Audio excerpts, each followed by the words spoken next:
Azərbaycanın xalq yazıçısı Mövlud Süleymanlı 1943-cü il mart ayının 18-də Qərbi Azərbaycanın Qızılşəfək kəndində doğulub. Atası Süleyman Məhəmmədoğlu 2-ci Dünya müharibəsində Berlin uğrunda gedən döyüşlərdə həlak olub. Anası Bağdagül Mahmud qızının bədahətən şeirlər deməsi haqqında məlumatlar var. Mövlud Süleymanlı 1960-cı ildə Qızılşəfək kənd 7 illik məktəbindən sonra qonşu İlməzli kənd orta məktəbinin 10-cu sinifini bitirib. 1962-ci ildə Azərbaycan Dövlət Universitetinin Filologiya fakültəsinə daxil olub, 1967-ci ildə oranı bitirib. Ədəbiyyata ötən əsrin 70-ci illərində gəlmiş Mövlud Süleymanlı yaradıcılığa lirik şeirlərlə başlayıb. Onun Əllərim adlı ilk şeiri 1964-cü ildə Azərbaycan Gəncləri qəzetində çap olunub. Daha sonra ədibin Bir ünvan adlı şeirlər kitabı çap edilib. Mövlud Süleymanlının yaradıcılığını səciyyələndirən başlıca amillər ondan ibarətdir ki, əsərlərində məxsus olduğu xalqın tarixi, etnoqrafiyası, mənəvi əxlaqi dəyərləri, vətənpərvərlik hissləri ön plandadır.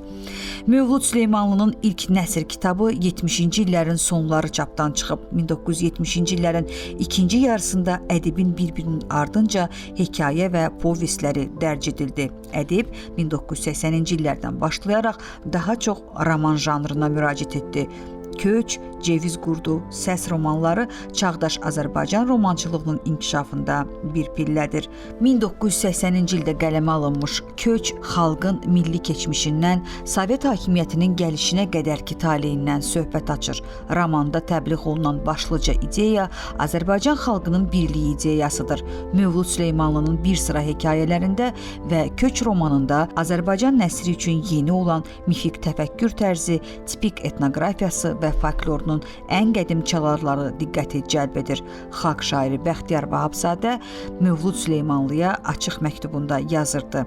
Köç, xalqımızın 100 illərdən bəri keçib gəldiyi yolların tarixi, adət və ənənələrini qoruyub saxladığı köçəri ruhunun bədii etnoqrafiyasıdır. Qanadın yorulmasın məndən sonra uçan quş, sağlığa uçasan səni, məndən sonra gələn qış, soyuğun sümbülə dönsün, gül kimi açasan səni, məndən sonra axan su ruhumdan keç, beləcə bütöv, sağlam, duru, aranımdan, dağımdan keç.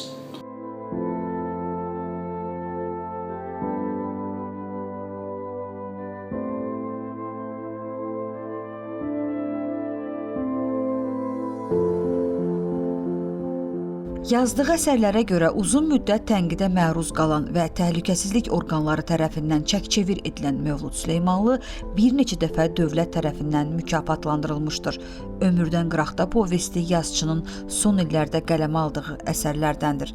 O, 1974-cü ildə Azərbaycan Jurnalistlər İttifaqının Qızıl Qələm mükafatına, kənd həyatına həsr edilmiş ən yaxşı əsərə görə 1991-ci ildə Azərbaycan Yazıçılar İttifaqının Qızıl Sümbül ədəbi mükafatına, bədii sənədli publisistika sahəsində nailiyyətlərinə görə 1995-ci ildə Araz adlı ədəbi mükafata, 2003-cü ildə Əməkdar İncəsənət Xadimi fəxri adına, 2006-cı ildə Azərbaycan Xalq Yazıçısı fəxri adına, 2018-ci ildə Şöhrət ordeninə, 2023-cü ildə isə Şərəf ordeninə layiq görülüb. Mövlud Süleymanlı 21 fevral 2024-cü il tarixində vəfat edib. Şamaxı rayonunun Kərkənc kəndində dəfn olunub.